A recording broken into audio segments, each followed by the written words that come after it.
이현무 교수님은 성균관대 의대교수, 삼성서울병원 비뇨기과 교수로 재직 중이시며 전립선암, 방광암, 심장암 등 비뇨기 종양과 전립선 비대증, 혈뇨에 대해서 진료와 연구를 하고 계십니다. 강의 부탁드립니다. 네, 안녕하십니까. 방금 소개받은 삼성서울병원 비뇨기과의 이현무라고 합니다. 제가 지금 말씀드릴 내용은 주로 그 전립선 암의 이제 최신 치료에 대한 것이고, 구체적으로는 이제 고강도 초음파 집속술이라고 하는 최첨단 이제 새로운 장비가 국내에서 최초로 삼성서울병원에 도입이 되었기 때문에 그 첨단 장비에 대한 설명을 주로 드리면서 그에 앞서서 전반적인 그 전립선 암의 기본적인 어떤 그런 내용에 대해서 먼저 소개를 드리고 그 다음에 그 고강도 초음파 집속술이라는 게 어떠한 것인지 소개를 드리도록 그렇게 진행을 하겠습니다. 그래서 전립선 암이란 무엇인가 봤을 때 일반적으로 암이라는 거는 그러니까 암세포하고 정상세포의 그 차이점은 되게 이제 소아에서 성인이 될 때는 이제 세포가 이렇게 증식을 하고 분열도 하고 해가지고 이제 사람이 이렇게 키도 커지고 이제 성장을 하게 되지만은 이제 어른이 다 된 다음에는 일반적인 세포들은 그렇게 증식을 보통 하지 않죠. 물론 이제 예외적으로 뭐 자라는 그런 세포들이 일부 있지만은 일반적인 세포들은 이제 증식을 하지 않는다고 했을 때 그에 반해서 이 암세포는 그 계속적으로 증식을 하면서 비정상적인 그런 증식을 하면서 어떤 이제 종물 이런 덩어리를 들여 만들게 돼서 그런 걸 우리가 암이라고 하게 됩니다. 근데 이제 전립선 암은 초기에 이제 전립선 안에만 생겼다가 그게 주위 조직으로 이제 퍼져 나가게 되고 주로 그 혈관이나 림프관 등을 통해 가지고 다른 장기로 전이가 될 수 있는 것이 문제입니다.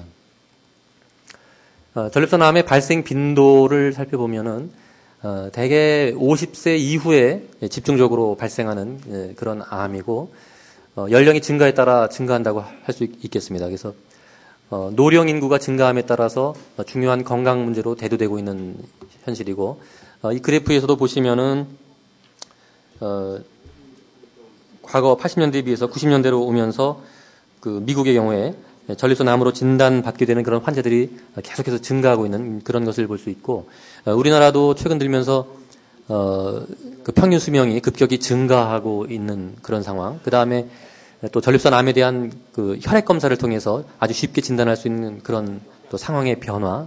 또 식생활이 많이 개선되는데 주로 그 서구식 그런 음식을 많이 먹게 되는 이제 그러한 상황이 되면서 아마 우리나라도 급격히 점점 더 전립선 암의 발생 빈도가 증가하지 않을까 이렇게 생각을 해봅니다. 지역에 따른 전립선 암 사망률을 봤을 때 이쪽이 이제 미국이죠. 미국이라든지 이런 유럽이라든지 이런 그 미주 계통의 전립선 암 발생이 월등히 많고 사망률도 높고요. 반면에 우리나라는 이제 여기 있죠. 여기 있고 일본 이런 주로 뭐 동양권 이런 쪽은 아직까지는 미국이나 이런 데에 비해서는 아직 상당히 상대적으로는 낮다고는 볼 수 있지만은 점점 그 여러 가지 그 생활 양식이 서구화되어 감에 따라서 점차 미국이나 이런 쪽을 따라갈 가능성이 높아지지 않나 이렇게 보입니다. 국가 간 전립선암 발생 빈도를 예측해 본 거에서도 그 독일의 경우가 지금 파란색으로 되어 있는데 독일도 그 해가 갈수록 그래서 여기가 80년이고 여기가 2000년, 2020년, 2040년 이렇게 예측을 해봤을 때 파란색의 그 독일도 해가 갈수록 증가할 것으로 예상이 되고 그 밖에 대부분의 나라들이 증가할 것으로 보이고 동양권에서도 이 점선 주황색으로 된 일본의 경우에도 해가 갈수록 증가할 것으로 지금 예상이 되고 있습니다. 그래서 전립선암 발생 빈도를 정리해서 다시 말씀드리면은 미국의 경우에는 남자에서 가장 흔한 암입니다. 그래서 미국 비뇨기과 의사들은 굉장히 바쁩니다. 이 전립선암 또 전립선 비대증 이런 환자가 굉장히 많기 때문에 그래서 남자에서 생기는 암 중에 1위입니다. 그리고 암에 의한 사망의 전체 사망의 그 두 번째 원인 질환이 되기 때문에 굉장히 그 관심이 많이 받고 있고 우리나라도 과거 10년 전, 20년 전에는 굉장히 드물었고 제가 그 80년대 초에 그 전공의 생활을 할 때만 해도 그 전립선 암으로 입원한 환자가 굉장히 적었고 또 입원을 했다고 하면은 대개 말기 상태로, 그래서 뭐 수술 같은 거는 아예 할 수가 없는, 그러니까 완치를 바라볼 수 없는 그런 굉장히 뒤늦게 병원에 찾아오는 분들이 거의 대부분이었는데, 최근 10년, 20년 이렇게 지나면서 그 발생 빈도가 굉장히 많아져서 최근 10년 사이에 한 7배 정도 우리나라에서 급격히 증가하고 있는 추세를 보여서 가장 최근에 그 통계를 보았을 때 우리나라 국내 남성암 가운데 6위로 올라오고 있습니다. 그래서 과거에 비해서 굉장히 그 도약을 하고 있는 그런 대표적인 암이 전립선암이라고 말씀드릴 수 있겠습니다. 전립선암의 발생 및 원인을 봤을 때 이제 이쪽이 이제 정상세포고 이쪽이 암세포고 그 중간 과정에서 이제 정상세포가 암세포로 이렇게 이행하는 넘어가는 이제 그런 과정을 거치게 되고 하게 되는데 구체적으로 어떠한 것들이 확실하게 원인이 되는지는 아직 뭐 정확하게 밝혀져 있다고 볼 수는 없지만 전립선 암의 가족력이 있는 경우에도 좀 영향이 있을 수 있다는 얘기가 많이 있고 특히 이제 중요한 거는 지방, 특히 동물성 지방이 많은 식사를 많이 하면 전립선 암이 많이 발생한다. 이것은 굉장히 거의 뭐 인정이 되는 그런 얘기입니다. 그래서 미국 같은 경우에 전립선 암이 많이 발생하는 이유가 이런 그 동물성 지방, 고기 이런 걸 많이 섭취하기 때문에 그런 것이 아닌가 생각할 수 있고 그 밖에 이제 암이 성장하는데 필요한 그런 성장 인자들 간의 어떤 불균형이라든지 또 유전적인 물질의 손상 이런 것들이 이유가 될 수 있겠습니다. 그래서 유전적 인자를 다시 말씀드리면 전립선암 환자의 약 9%에서 가족력이 존재한다는 얘기가 있고요. 또 형제 사이에 그러니까 형제가 전립선암 암인 경우에는 발생할 확률이 한 3배 정도 높다 이런 보고도 있고 또 가족력이 있는 집안은 그렇지 않은 집안에 비해서 발생할 위험이 뭐 한 8배 정도 높다. 물론 이건 보고마다 조금씩 다르겠지만 하여튼 이런 정도로 그 어떤 그런 집안의 어떤 상황이라든지 어떤 이런 것과 관련이 될 가능성이 좀 있다 이렇게 보이고요. 내인성 인자, 환자 자신의 어떤 가지고 있는 조건에 따른 원인으로 봤을 때 연령이 이제 우선 중요하고요. 그래서 대개 50세를 전후에서부터 이제 급격히 전립선암 발생이 증가하게 되고 그래서 고령화가 급격히 되어가는 이제 우리나라에서도 아마 많이 발생할 가능성이 높고 인종적인 좀 차이도 있습니다. 그래서 미국에 거주하는 흑인도 있고 백인도 있을 텐데 미국에 거주하는 흑인을 기준으로 했을 때 흑인이 백인보다 전립선암 발생률이 한 30%가량 높은 이런 인종 간의 좀 차이가 있습니다. 그래서 아직 전체적으로는 동양인이 이제 낮습니다. 발생률이 낮긴 낮지만 우리나라도 점점 증가할 가능성이 있는 상황이고요. 그 다음에 이제 호르몬이라는 게 이제 전립선암에서는 중요한 위치를 차지하고 있는데 전립선은 그 남성 호르몬의 영향을 받는 이제 대표적인 장기입니다. 그래서 그 남성 호르몬이라는 건 뭐 잘 아시겠지만 이제 남성을 남성답게 만드는 이제 호르몬이죠. 그래서 뭐 수염도 나게 하고 이제 그런 것인데 이런 남성 호르몬이 어떤 남성에 있어서는 전립선 암을 유발하는 쪽으로 작용을 한다라는 것이죠.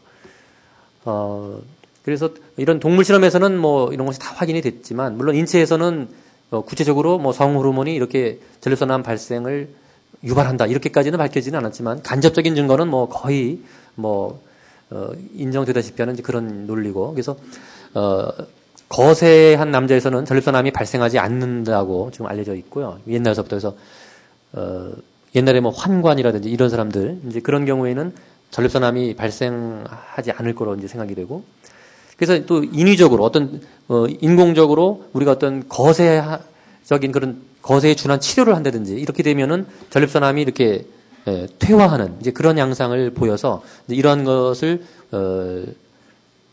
전립선암 치료에 대표적으로 이용을 이제 하게 됩니다.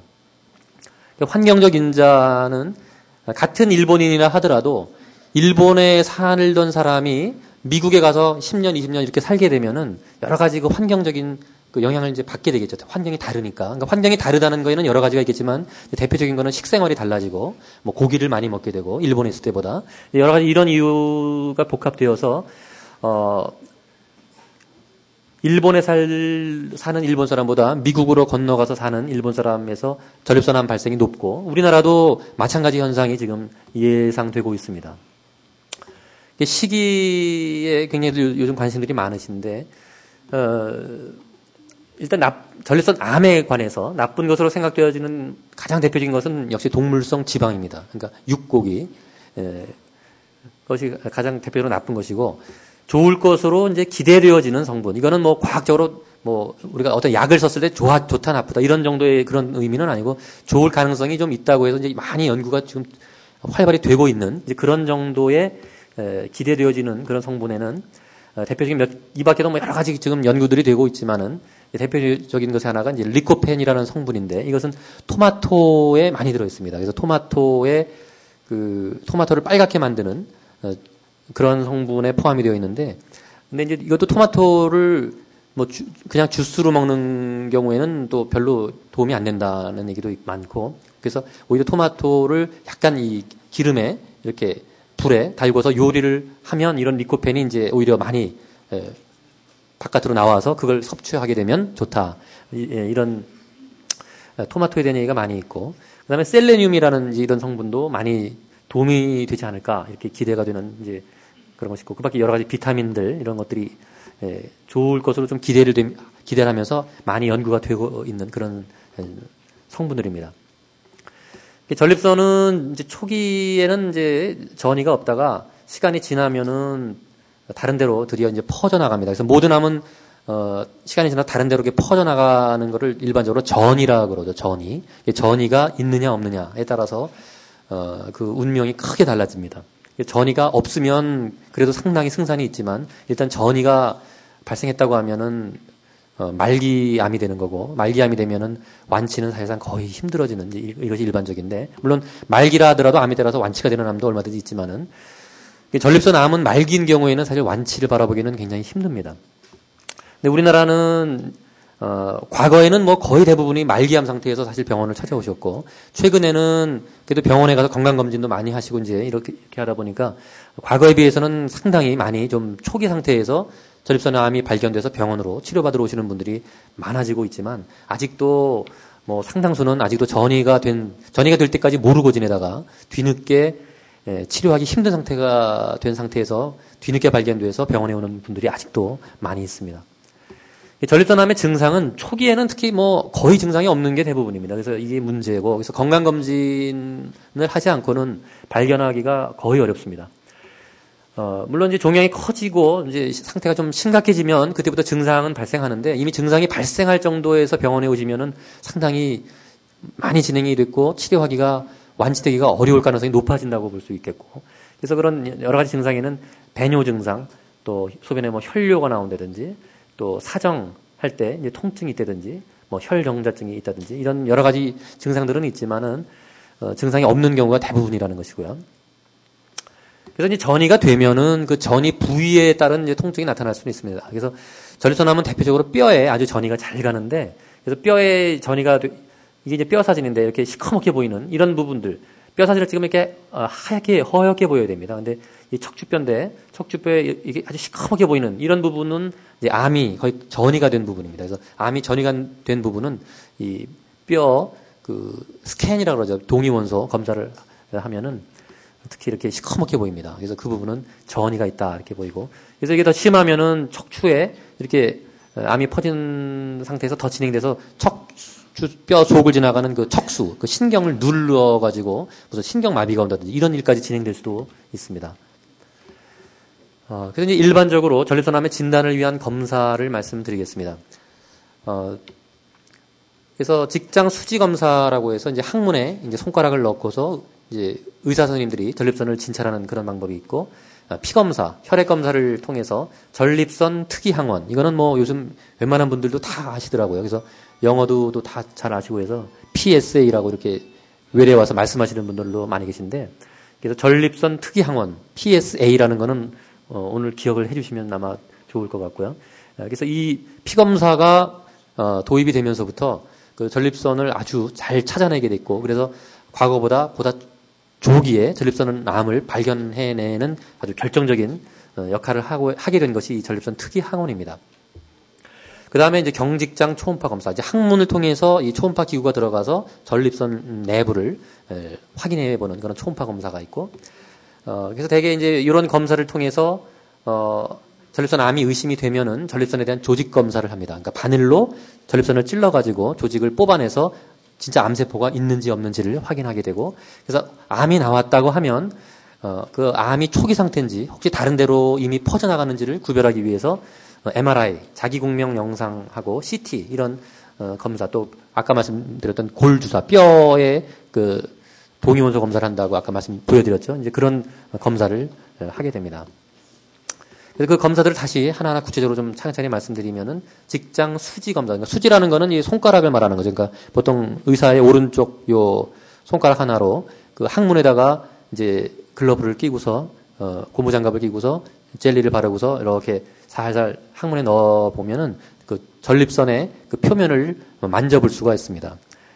그래서 이게 손가락이 지금 들어가서 이게 항문이고요. 항문 속으로 들어가면은 이쪽에 전립선이 있고 여기 이제 방광이 있는데 물론 방광까지 만질 수는 없고 그 방광보다 더 아래쪽에 있는 전립선의 요 뒤쪽 표면을 되게 만질 수가 있고 그래서 암이 어느 정도 조금 커져가지고 이렇게 딱딱 되게 전립선 암은 만져보면은 딱딱하게 이게 돌처럼 딱딱하게 이렇게 그런 덩어리가 집니다. 그래서 그런 딱딱한 부분이 있는지 없는지를 확인하는 것이고 그래서 이렇게 돌처럼 딱딱한 부분이 생겨 있다 그러면은 이게 손가락으로 만져집니다. 그래서 되게 이런 딱딱한 부분이 있을 때 암일 확률이 50%를 좀 넘습니다. 그래서 어느 정도 이미 의심을 할 수 있게 되고 직장 수지 검사는 이제 그런 것이죠. 그래서 손가락을 넣어서 전립선암을 직접 만져보는 검사고 그랬을 때 전립선암은 비교적 명확한 경계를 갖는 딱딱한 결절. 결절이라는 건 이렇게 덩어리가 이렇게 잡힌다 이렇게 이해하시면 됩니다.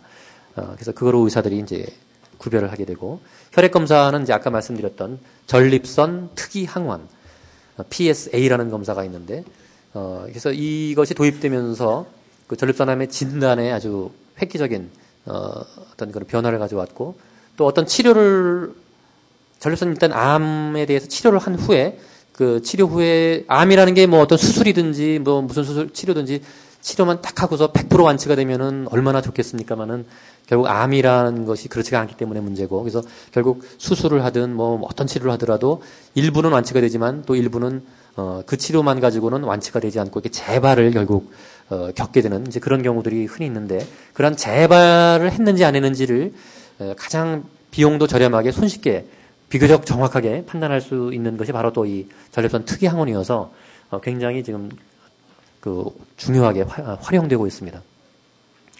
전립선 특이 항원을 좀 더 자세하게 말씀드리면은 대개 4 이하를 정상으로 우리가 일반적으로 보고 있습니다. 근데 이거는 병원에 따라서 그 전립선 특이 항원을 검사하는 그 방식이 두세 가지가 이렇게 있어서 정상 기준치도 조금씩은 다를 수가 있습니다. 그래서 다른 병원에서 검사한 거를 병원을 옮겨서 다른 병원에서 했을 때 그 수치를 맞비교해서 비교하는 데는 가끔 그 무리가 약간 있을 수 있다는 것이죠. 그래서 대부분의 병원은 4를 기준으로 하는데 병원에 따라서는 검사 방법의 차이가 있기 때문에 정상치가 조금 다르다는 얘기죠. 네, 그럴 수가 있습니다. 그래서 대개 4, 0에서 4 사이에 들어가는 거를 일반적으로 아직은 정상으로 보고 있고 전립선 특이 항원 이 혈액 수치가 4를 넘게 되면은 일단 비정상으로 봅니다. 그래서 4를 넘으면은 그럼 무조건 전립선 암이냐? 그렇지는 않은데 전립선 암이 존재할 확률이 일단 뚜렷하게 좀 높아진다. 일단 이렇게는 우리가 봅니다. 그래서 일단 4 이상이 넘어가면 전립선 암일 가능성을 염두에 일단 두기 시작을 해야 됩니다.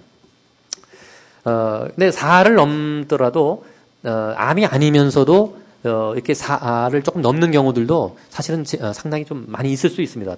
아까 지난 시간에 그 이성원 교수님께서 설명을 잘 해주셨겠지만은 그 전립선 비대증이 있는 경우에도 그 전립선 비대증의 그 크기가 굉장히 크다든지 크기가 그런 경우에는 암이 아닌데도 이 수치가 뭐 한 6, 뭐 8 이런 정도로 약간 올라가 있는 분들도 얼마든지 있을 수는 있고 또 전립선에 일시적으로 뭐 염증이 왔다든지 또 사정을 한 직후에 이런 피검사를 했다든지 또 여러 가지 이제 비뇨기과에 와서 다른 이유로 검사를 했다. 뭐 항문을 무슨 뭐 마사지를 그 전립선 마사지를 받았다든지 뭐 전립선에 무슨 조직 검사를 한 직후에 이 피검사를 했다든지 쉽게 해서 전립선이 이렇게 좀 건드려진 직후에 이 혈액 검사를 하면은 그 이유에 의해서 일시적으로 피검사에서 수치가 조금 높게 나타날 수도 있습니다. 그래서 경우에 따라서는 우리가 피검사를 한 번만 가지고 보통 잘 판단하지는 않고 되게 그 뭐 얼마 뒤에 간격을 좀 띄었다가 다시 재검사를 해서 계속적으로 이 피검사가 계속 높은지 이런 걸 되게 보는 경우들이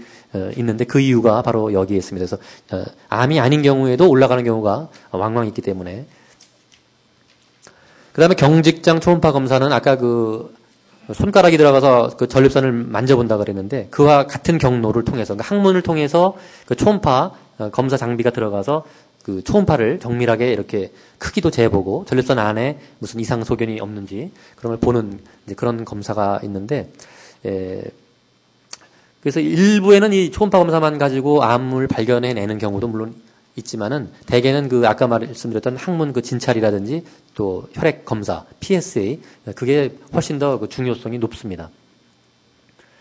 그래서 이상의 그 세 가지 방법, 그러니까 그 항문에 손가락을 넣어서 의사가 진찰을 해본다든지 또 전립선 특이항원의 수치가 올라가 있다든지 또 경직 그 항문을 통해서 초음파 검사를 했더니 전립선 안에 뭔가 이상한 부분이 있다든지 이렇게 해서 일단 전립선 암이 의심되면 그 다음에 하는 과정이 이제 전립선에 대한 조직 검사입니다. 그래서 그 항문을 통해서 우리가 초음파를 보면서 전립선을 위치를 이제 판단을 해가지고 바늘을 외부에서 찔러가지고 가느다란 이제 바늘로 찔러서 전립선 조직을 채취해내는 이제 그런 방법입니다. 그래서 과거에는 처음 조직 검사는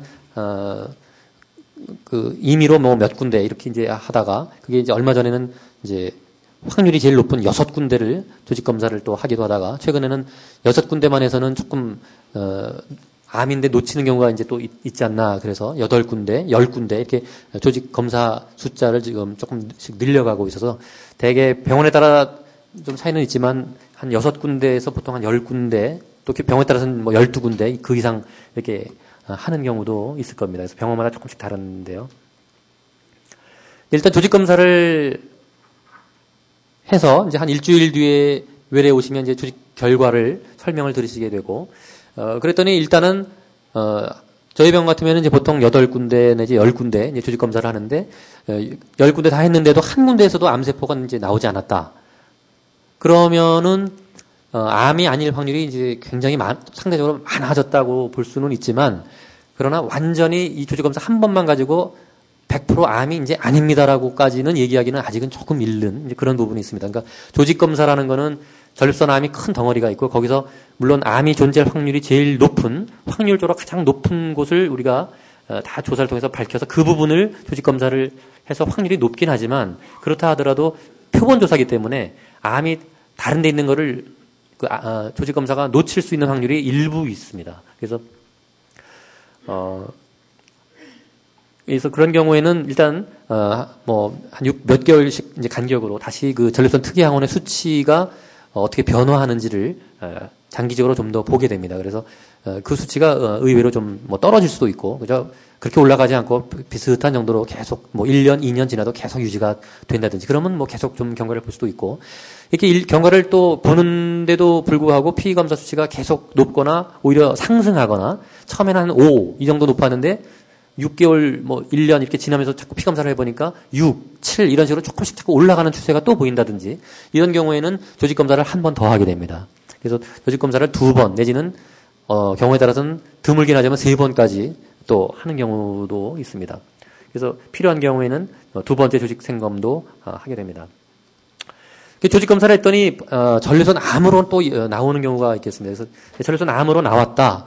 하면은 이제 환자분들이 굉장히 걱정이 많으시고 외래에서 이제 걱정이 되시니까 막 물어보십니다. 지금 뭐 그럼 상태가 이게 뭐 초기입니까? 뭐 말기입니까? 뭐 굉장히 사실 걱정이 크시죠. 그래서 그거에 대한 해답은 이 시점에서는 알 수가 없고 일단 전립선 암이 나왔다. 그만 말씀을 드릴 수가 있는 거고 그 다음 단계로 임상적 병기를 이제 결정하기 위한 영상 진단을 시행해야 됩니다. 그래서 쉽게 해서 이제 암은 진단이 됐고, 그 암은 암인데, 전립선 암에만 국한되어 있는 초기 상태의 전립선 암인지, 아니면 혹시는 다른 데로까지 이미 암이 퍼져나간 상태인지를 확인해 보기 위해서는, 그 MRI나 뭐 또 병원에 따라서는 CT라든지 이런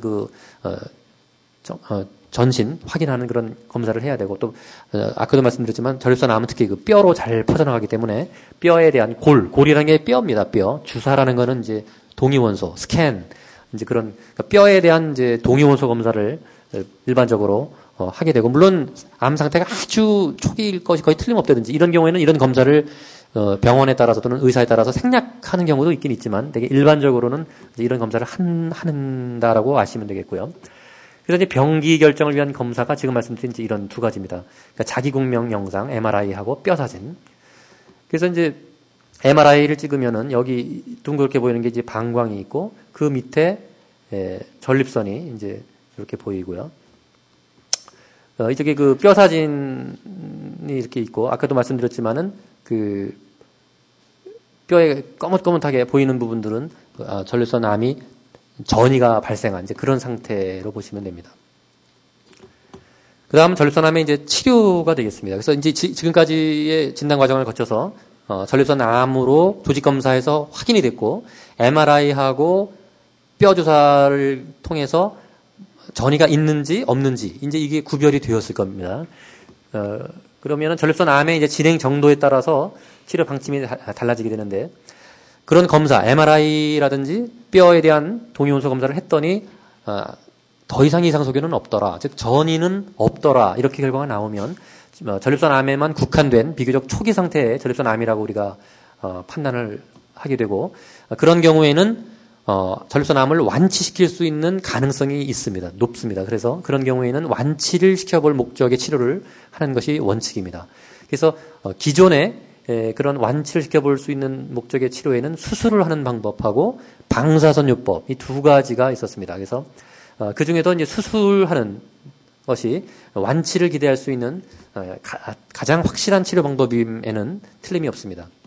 그런데 검사를 했더니 전립선 암에만 암이 있는 것이 아니고 이미 암이 좀 전립선 주변에 임파절이라든지 심지어 뭐 다른 뼈라든지 이런 데까지 퍼져나갔다. 즉 전이가 이미 있다. 이렇게 나오면 사실상 완치를 기대하기는 굉장히 힘들어지고 다만 그 전립선 암의 어떤 진행이라든지 이런 걸 좀 억제하는 그런 목적의 치료를 하게 되는데 그 치료의 대표적인 것이 바로 호르몬 요법입니다. 아까 말씀드렸던 그래서 남자한테 필요한 게 남성 호르몬임에는 틀림없는데 어떤 남자에서는 이제 이 남성 호르몬이 전립선 암을 유발하는 쪽으로 이제 작용을 했다라는 것이죠. 그래서 일단 전립선 암이 발생했고 또 암이 상당히 이렇게 좀 이미 진행된 그런 경우에는 그 남성 호르몬을 그 환자분의 몸에서 없애줘야 됩니다. 남성 호르몬을 없애주는 그러한 호르몬 요법을 시행을 해야 전립선 암도 같이 이렇게 쉽게 해서 성장을 잘 하지 않고 위축되고 좀 억제가 된다. 이러한 남성 호르몬에 의해서 전립선암이 성장할 수 있다. 이렇게 볼 수가 있다는 것이죠. 그래서 국소 전립선암. 그러니까 국소라는 뜻은 암이 다른 데로 퍼지지 않고 그 전립선에만 국한되어 있다. 그래서 그러한 국소 전립선암의 기존에 현재 얼마 전까지 치료법에는 근치적 전립선 적출소라고 방사선 치료 두 가지가 있다고 아까 말씀을 드렸고요. 먼저 그 근치적 전립선 적출수를 설명드리면은 그러니까 전립선 이외의 다른 조직으로 전이가 되지 않았을 때 전립선을 완전히 떼어내는 수술입니다.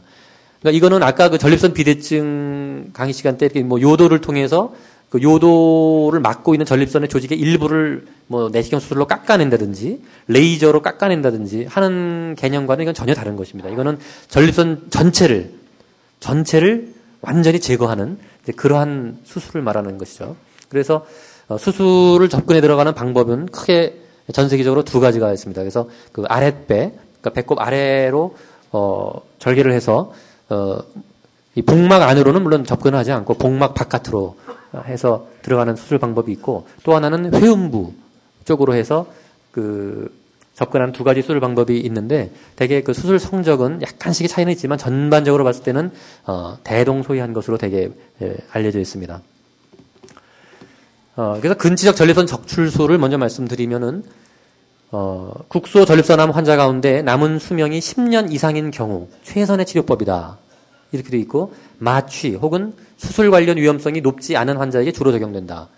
이게 이제 무슨 뜻이냐 하면은 그래서 이 다른 암과는 달리 전립선 암에서는 평균 수명이 그러니까 치료를 지금 받고 앞으로 현재 치료받을 지금으로부터 앞으로 한 10년 정도는 별 문제 없이 사실 수가 있는지가 보장되는 환자에 대해서 이런 수술을 하는 게 좋다라는 얘기가 이제 계속 나오는데 그 이유는 그 전립선 암은 다른 암에 비해서 물론 사람에 따라 차이가 좀 있긴 하겠지만 평균적으로 봤을 때 다른 암에 비해서는 진행 속도가 좀 천천히 진행하는 경향이 있습니다. 물론 전립선암도 결국 진행돼서 나중에 말기가 되면 전립선암으로 돌아가시고 물론 얼마든지 그러긴 하지만 다른 암에 비해서는 상대적으로 진행 속도가 천천히 악화가 된다. 이런 특징이 있어서 그래서 쉽게 얘기해서 나이가 예를 들어서 물론 요즘 평균 수명이 길고 그래서 말씀드리기가 조심스럽긴 하지만 저를 포함해서 인간의 수명이 유한하다고 했을 때 나이가 한 90 정도 됐다.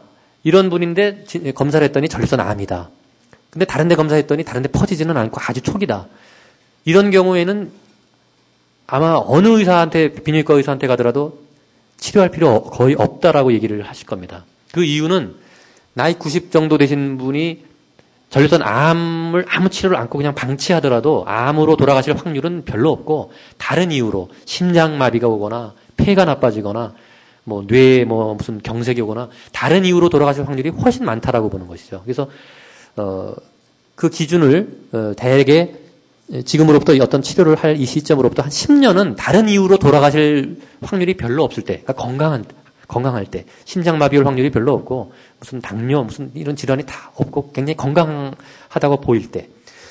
그래서 대개 그 나이는 사실 꼭 교과서적으로 정해졌다고 볼 수는 없지만, 70세, 한 72세, 75세, 이런 정도 범위 내에서 대략 의사에 따라서, 사람에 따라서 대략 그 기준을 가지고서 대개 환자와 상의를 하는 그 기준이 대략 한 70, 72세, 한 75세, 이런 정도가 되지 않나 이렇게 보입니다. 국내의 경우에. 그래서 이제 마찬가지로 그 비슷한 얘기입니다. 그러니까, 또 수술할 상태가 예를 들어서 그러니까 60대, 젊은 분들일수록 사실 날이 확률적으로 많죠. 사실 기간이 많기 때문에 그런 경우에는 완치될 확률이 제일 높은 이런 수술을 권한다는 것입니다. 그 다음에 나이가 한 70 넘고 한 75, 80 이렇게 되신 분들은 상대적으로 수술에 따른 위험성은 크고 다른 걸로 돌아가실 확률은 높고 그런 분들은 수술을 권하지 않는다는 것이죠. 괜히 한 75세쯤 80세 되셨는데 괜히 수술 받다가 또 수술로 인해서 돌아가실 수도 있거든, 사람이라는 게. 이제 그런 위험성이 있기 때문에 그냥 치료 안 해도 5년 몇 년 더 잘 사실 분을 괜히 수술하다가 만에 하나 뭐가 이렇게 그 수술을 못 견뎌서 돌아가시면은 더 이제 안타까울 수가 있기 때문에 그래서 그런 거를 따진다는 것입니다. 그래서 근지적 전립선 적출술은 병원마다 또 조금씩 다르겠지만 대략 입원을 해야 되고 한 7, 8일 정도. 그다음에 마취는 보통 전신 마취를 하게 되고요. 그래서 전립선 암을 완치시킬 수 있는 확률은 제일 높은 방법이면은 틀림이 없습니다. 그런데 역시 큰 수술이기 때문에 물론 요즘은 수술을 잘하고 거의 큰 문제들이 저희 병원도 없고 하긴 하지만 이론적으로 우리가 예측할 수 있는 여러 가지 수술에 따른 그런 그 위험성은 여러 가지가 있습니다. 그래서 일단 이 전립선이라는 거는 아까 레이저 치료도 나오고 하는 이유가 전립선은 굉장히 혈액 분포가 거의 혈관 덩어리라고 저는 설명을 드리는데 굉장히 그 혈액 분포가 많습니다. 어떤 종류의 수술을 하더라도 이 출혈이 가장 문제가 되는데 그래서 이제 전립선 비대증도 레이저로 하나 좀 더 안전하게 한다든지 이런 쪽으로 자꾸 연구되는 이유가 이제 그런 데 있고. 그래서 이 전립선을 아주 본격적으로 드러내는 수술을 하는 경우에도, 굉장히 수술 도중이나 수술 직후에 출혈이 많이 있을 수 있습니다. 그 다음에 전립선하고 항문, 직장하고 바로 인접해 있기 때문에 이런 창자, 이런 직장에 어떤 손상이 본의 아니게 발생할 수도 있고, 여러 가지 이런 장 폐색이 온다든지 염증이 온다든지 심혈관계 합병증, 폐렴, 또 요도협착, 사망할 수도 있는 겁니다. 수술이라는 거는. 또 어떤 여러 가지 혈전증, 또 그다음에 요실금. 그러니까 수술 후에 이제 소변을 대개는 잘 보긴 하지만 이제 자기가 소변을 꽉 참지 못하고 이렇게 질금질금 조금 흐르는 이제 그런 현상이 올 수도 있고 또 발기부전이 올 확률도 상당히 높습니다. 그래서 수술을 하는 경우가 수술을 하지 않는 이 밑에 저기 어떤 제대로 치료를 하지 않는 경우인데 이제 치료를 하지 않는 경우에 비해서는 어떤 수술을 한다든지 이런 근치적 치료를 하는 경우가 생존율이 물론 월등히 높을 것은 당연할 것인데요. 그래서 이런 큰 부담이 되는 이제 큰 수술을 한 경우에 대개 10년 정도 성적을 보면은 생화학적 재발, 이건 뭐냐면은 아까 PSA라는 전립선 특이항원으로 진단도 하지만 어떤 수술이든지 어떤 치료 후에 암이 재발하는지 안 하는지를 보는 데도 도움이 된다고 말씀을 드렸는데, 그래서 어떤 치료를 했는데 나중에 보니까 이 PSA, 전립선 특이항원치가 자꾸 올라간다. 그러면은 재발했을 가능성이 이제 우려가 됩니다. 그래서, 그걸 뜻하는 건데, 그래서 되게 완치를 목적으로 우리가 수술을 했다 하더라도 의사는 의사대로 이제 열심히 수술하고 환자는 환자대로 큰 이제 부담을 갖고 이제 잘 그걸 넘겨서 수술을 잘 했다 하더라도 대개 한 10년 이내에 한 35% 내외 정도는 이 전립선 특이항원치가 올라간다는 것이죠.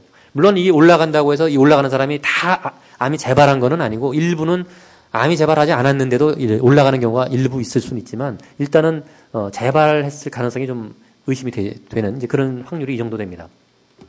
그다음 방사선 치료인데요. 이것도 마찬가지로 다른 데로 암이 퍼지지 않았을 때 하는 방법이고, 이거는 되게 입원하지 않고 외래에서 치료할 수 있습니다. 방사선 치료도 수술보다는 완치를 시킬 수 있는 능력이 조금 떨어지지만 그래도 완치시킬 수 있는 능력은 분명히 갖고 있는 치료고, 그래서 이제 과거에는 수술하기는 좀 나이가 너무 많다든지, 뭐 심장이 나쁘다든지, 뭐 폐가 나쁘다든지 이래서 뭐 마취 걸고 큰 출혈 위험성 있는 그런 수술은 도저히 위험성이 높아서 못하겠다. 이런 환자의 경우에는 최근까지는 이 방사선 치료를 주로 많이 했었습니다. 그래서 방사선 치료는 되게 입원은 하지 않고 그 대신에 일주일에 보통 뭐 병원마다 좀 다르겠지만 통상 한 월, 화, 수, 목, 금 이렇게 한 5일 정도 매일 이제 외래로 통원 치료를 하면서 보통 한 2달 가까이 다니면서 치료를 받게 됩니다. 근데 이 방사선 치료는 일단 당장 수술이라는 거를 면하는 이제 그런 거는 큰 장점이기는 하지만 초기에는 또 합병증 발생이 별로 많지 않은 듯 하지만 세월이 많이 지나면 이것도 상당히 많은 합병증이 나타나는 거로 되어 있습니다. 그래서 여러 가지 뭐 심지어 입원을 요하는 그런 합병증도 나타나고 방광염, 뭐 혈뇨, 요도 협착, 방광용적 축소, 또 수술을 요할 정도의 그런 합병증도 극히 드물지만 나타날 수도 있고, 또 방사선이 전립선만 정확히 쪼이는 것이 어렵기 때문에 전립선 주변에 있는 창자라든지 이런 데서 일부 좀 방사선을 어쩔 수 없이 쪼이게 됩니다.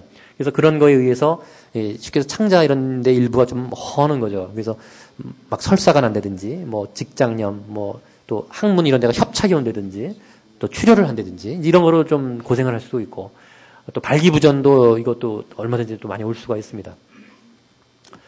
치료 성적은 뭐 병원마다 또 의사마다 좀 다르겠지만 대개 장기적으로 보면은 치료받은 환자의 거의 한 반반 정도가 결국 나중에는 이런 전립선 특이항원 수치가 나중에 치료를 했음에도 불구하고 올라갈 가능성이 있지 않나 대개 이렇게 보입니다.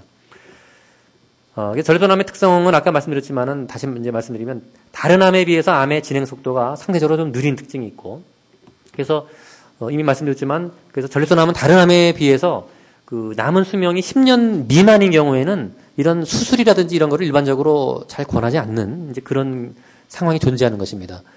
그래서 최소한 10년 이상 살 정도의 건강을 갖고 있고 나이가 한 60대 정도, 그러니까 70이 안 된 이런 정도일 때 건강하고 이런 경우에는 적극적으로 이제 우리가 수술을 권하고, 나이가 좀 70이 한참 넘어서 많으시거나 60대라 하더라도 50대, 60대라 하더라도 건강이 나쁘다든지 이런 분들은 수술을 권하지 않는다는 것입니다. 그 다음에 이제 오늘 말씀드릴 것이 고강도 초음파 집속술, 하이프라고 하는 이제 첨단 방법을 말씀드리겠습니다. 그래서 이제 원리는 아마 여기 계신 어르신들께서도 초등학교 시절에 경험이 있으실지 모르겠는데, 아니면 또 요즘 요즘 어린이들은 이런 걸 하는지 모르겠는데, 손주들이 우리가 돋보기 원리를 이제 옛날에 국민학교 때 이제 할 때 먹지를 땅에다 놓고서 돋보기를 가지고서 햇빛을 초점을 맞추면 먹지에 초점이 정확히 맞는 이제 그런 초점 상태를 만들 수가 있고, 그런 상태로 오래 햇빛을 한 곳에 햇빛을 집중적으로 모아서 집중시켜서 햇빛을 모아주면은 시간이 좀 지나면 그곳에서 불이 붙는 것을 아마 경험하시는 분들이 많이 계실 겁니다. 그 초점에 불이 붙게 되는데 그 초점 바로 옆에 부분은 전혀 변화가 없습니다. 그 포커스, 그러니까 초점이 정확히 맞는 부위에는 아주 뜨거운 열이 발생하지만 그 바로 주변에는 전혀 영향이 없는 이러한 현상을 이해하고 계실 겁니다. 이것이 바로 이 고강도 초음파 집속술의 원리라고도 말씀드릴 수 있습니다.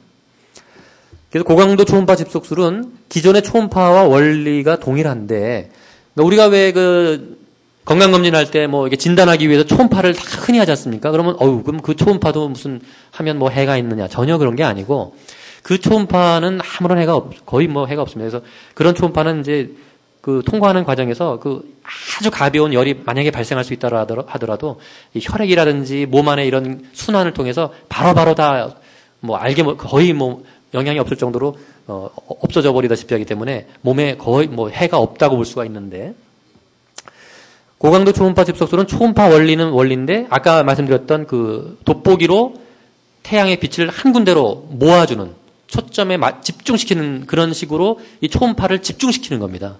그래서 집중된 그 부위에는 아주 뜨거운 열이 발생을 하고 바로 주변에는 아무런 영향이 없는 이러한 것이 그 원리입니다.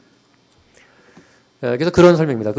고강도 초음파 집속술은 초점에 일치하는 그 부분에 있는 세포들만을 집중적으로 고온, 뜨거운 온도를 이용해서 죽일 뿐이고, 초점에서 벗어난 부분에는 거의 해가 발생하지 않을 것으로 기대되는 이제 그러한 장비입니다.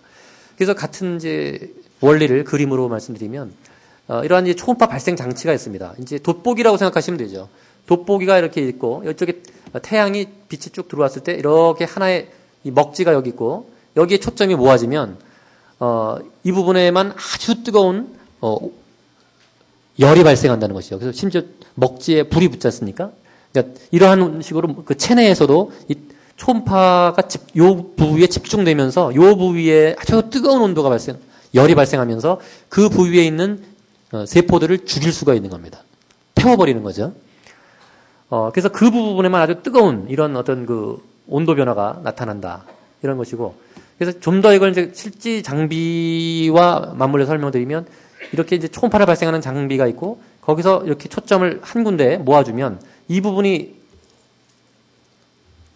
이제 초점이 되는 부분이고, 여기서부터 시작해서 요렇게 약간 타원형의 지금 그려지는, 요 부위에 해당되는 부분에 포함되는 그 조직들을 태워주는 겁니다. 그래서 암세포든 뭐든, 주로 암세포가 이제 다 죽어지는 거죠. 그래서 전립선 암에 대한 치료법으로 이런 고강도 초음파 집속술이 등장하게 된 배경은, 전립선 특이항원 같은 거에 의해서 이제 전립선 암 환자들이 많이 발견되고, 그 다음에 치료법 선택에 있어서 환자분 쪽의 역할이 상대적으로 많이 증가하고 있다. 그러니까 전립선 암은 아까도 말씀드렸지만은 그렇게 진행 속도가 빠르지 않은 이제 그런 특징이 있고 하다 보니까, 내가 나이 한 70 정도 되는데 큰 수술 받고 했다가 무슨 기능 합병증 이런 거로 막 시달리고 하고 사는 게 낫느냐, 아니면 완치율은 조금 떨어지지만은 어떤 합병증이나 이런 치료에 따른 부담, 안정성 이런 게 좀 좋은 방법을 택하는 게 낫냐, 이런 쪽에 이제 선택이 되겠는데, 갈수록 최근에는 이제 삶의 질이라 그러죠. 이제 살더라도 좀 사람답게 사는 게 좋겠다는 측면의 생각들이 이제 많아진다고 봤을 때, 그런 측면에서 그런 욕구가 많이 생기고 또 그럴 필요성이 있기 때문에, 다른 암은 곤란하겠지만 전립선 암은 가능할 수가 있고, 그래서 이제 이런 방법들이 연구가 되게 된 것입니다. 적응증은 근치적 목적으로 하는 경우는 되게 국소 전립선암 환자, 그러니까 다른 데로 이미 전이가 된 경우는 일단 해당이 되지 않고요. 그다음에 국소 전립선암 중에도 이제 수술에 좀 적합하지 않은 경우, 나이가 좀 상대적으로 많은 분, 또 건강이 좀 좋지 않은 분, 그 다음에 수술을 할 상태이긴 하더라도 이게 수술을 했을 때 이게 결국 우리가 실패할 확률을 좀 예측하는 그런 기준들이 몇 가지 있습니다. 그래서 이건 고생해서 수술해도 결국 암이 수술로 완치될 확률이 조금 떨어진다, 이런 경우에는 차라리 그런 힘든 수술보다는 이런 치료를 하는 게 어떨까. 또 환자에 따라서는 어떤 개인적인 가치관이나 또 여러 가지 종교적인 이유라든지 이런 여러 가지 개인적인 가족적인 가치관의 차이에 의해서 수술은 안 받겠다, 이런 분들도 있을 수가 있고, 그래서 이런 분들, 그럼 수술을 안 받겠다고 하면은 그러면 다른 치료 하지 마시라고 할 수는 없는 것이고, 그래서 그러한 분들에 대해서는 이러한 방법을 저희가 설명드리는 것이고, 그 다음에 방사선 치료라든지 수술, 뭐 다른 치료를 이미 했는데도 불구하고 암이 결국 재발한다는 말이죠. 그럼 그런 경우에는 사실 다른 방법을 하기 어려운데 그런 경우에도 이 초음파 치료를 적용할 수 있습니다.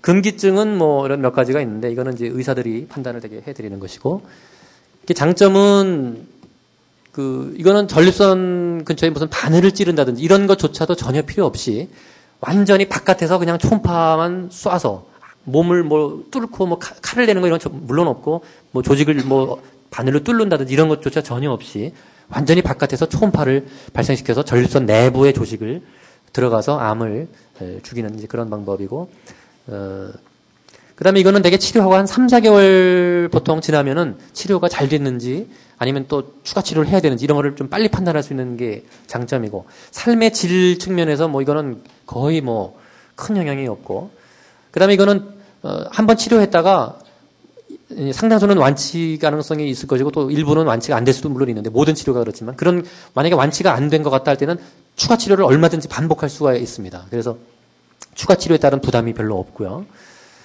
그래서 굉장히 수월한 방법이고, 그 다음에 초음파 치료를 먼저 했다가 성공하면 이제 좋은 일이고, 또 일부는 모든 치료가 완치가 안 될 수도 있고, 이제 그런 경우에 완치가 안 됐다. 그런 경우에 그러면 다른 치료를 하는데 제약이 있느냐? 거의 제약이 없습니다. 그 후에 또 방사선 치료를 또 한다든지 뭐 이런 식의 다른 치료를 할 수가 있습니다. 예를 들어서 거꾸로 방사선 치료 같은 거를 먼저 했다가 실패했다.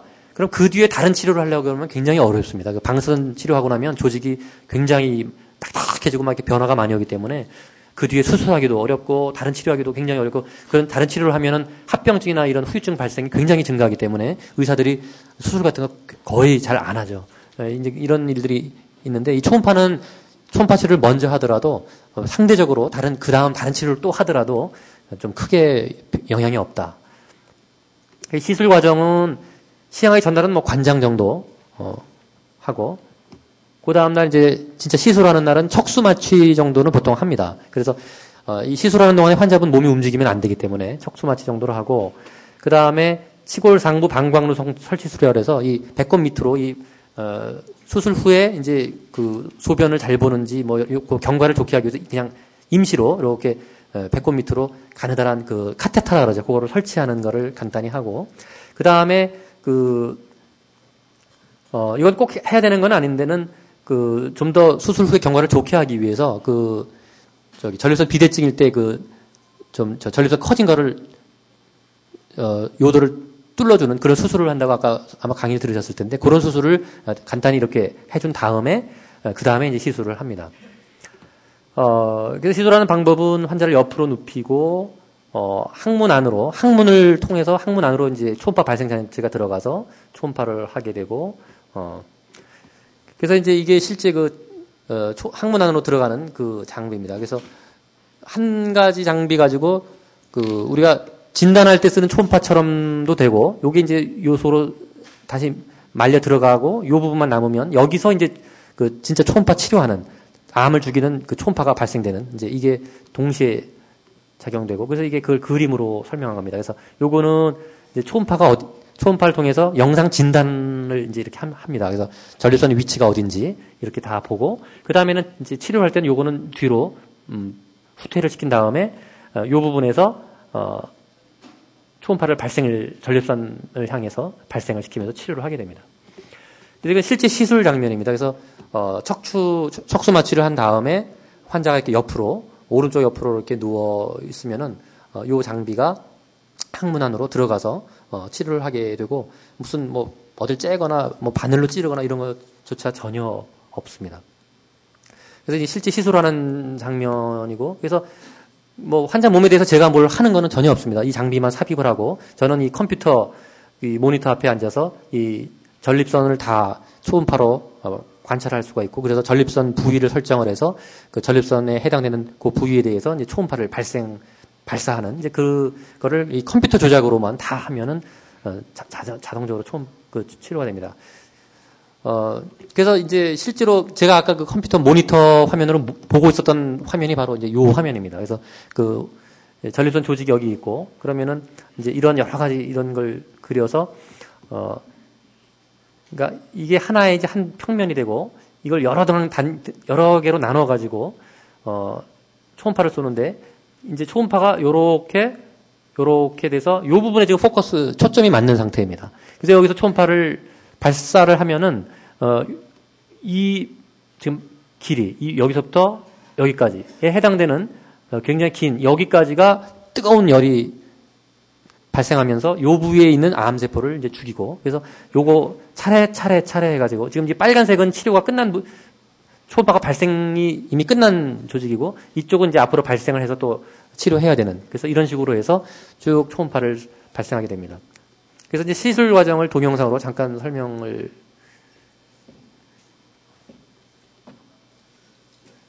드리면은요. 들어가나 보다.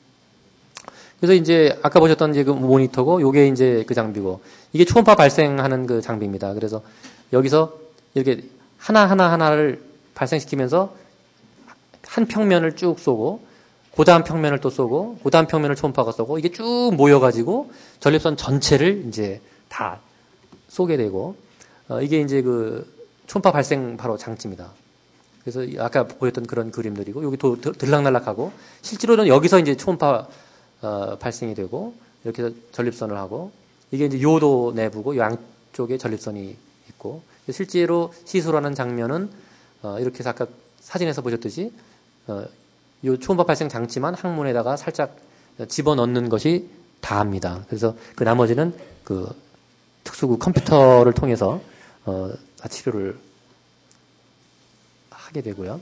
그래서 이제 화면을 가지고서 이제 다 우리가 조작을 합니다. 그래서 환자 몸에 직접 뭘 하는 건 전혀 없고, 그래서 여기 초음파로 전립선이 이렇게 잡히고, 여기가 전립선이고, 여기가 정랑이 이렇게 보이는 그런 그림이고요. 사진이고.